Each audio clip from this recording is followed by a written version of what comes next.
un autèntic martiri. És un infern.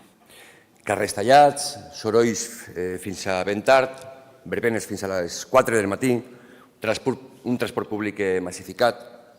Els que ens estimem la festa no som tontos i som els primers en ser conscients d'estos efectes secundaris d'una festa enorme que és motor social, cultural i econòmic, però que també, per la seva pròpia lògica, fa molt difícil que moltes persones puguen treballar amb total normalitat.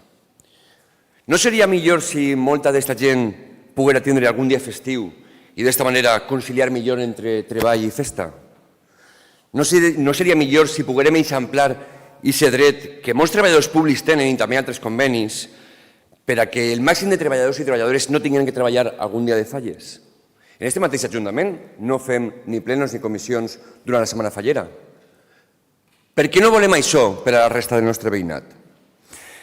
Aquest és l'acord que Compromís tenia alcançat amb l'arquebisbat, és un acord que Partit Popular i Vox han decidit paralitzar i que avui, des de Compromís, proposem recuperar amb la voluntat precisament que sigui una decisió dialogada i consensuada per a tots i totes.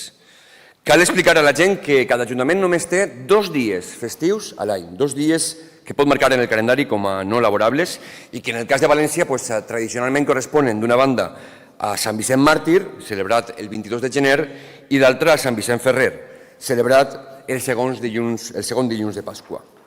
Per tant, no estem parlant de multiplicar els pans i els peixos ni de fer miracles, sinó simplement donar compliment a un acord que tenia l'anterior govern, el govern progressista amb l'Església Catòlica.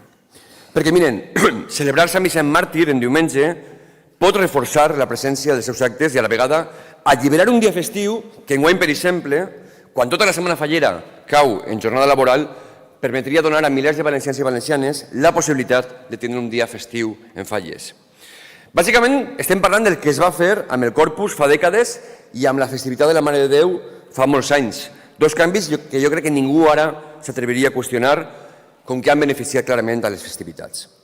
Estem parlant, per tant, de fer la vida un poquet més fàcil, no només a milers de falleres i fallers que d'esta manera poden viure plenament la festa participant dels seus actes, sinó també a la resta del veïnat que vol viure, sobreviure, conviure o fins i tot escapar de la festa fallera. Parlem de famílies que ho tindrien molt més fàcil per a poder conciliar amb vacances escolars dels seus fills i filles, de gent que si té dificultats per a dormir per la nit li vindria molt bé poder descansar al dia següent. Parlem, en definitiva, que tots i totes, siguem fallers o no ho siguem, isquem guanyant. També la festivitat de Sant Vicent Màrtir, perquè com ha quedat clarament comprovat cada vegada que s'ha celebrat en diumenge, és molt més multitudinària, entre altres coses perquè permet la participació de gent de fora de la nostra ciutat. Parlem de complir amb un acord entre l'Ajuntament i l'Església que el propi arquebisbe va beneir i que ara a català, lamentablement, pareix ser més papista que el papa i vol congelar o, com a mínim, ajornar-lo.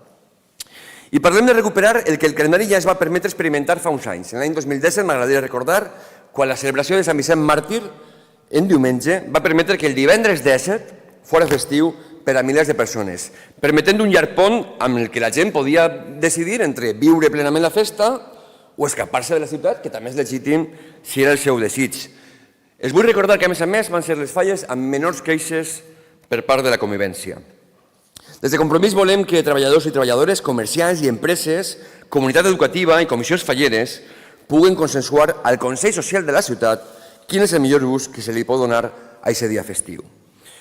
Per la conciliació i el dret al descans, per la festa de Sant Vicent, per a la festa de les falles, per a fer les coses amb diàleg i amb consens i no amb sectarisme, des de Compromís els demanem que rectifiquen i aproven la nostra alternativa. Moltes gràcies.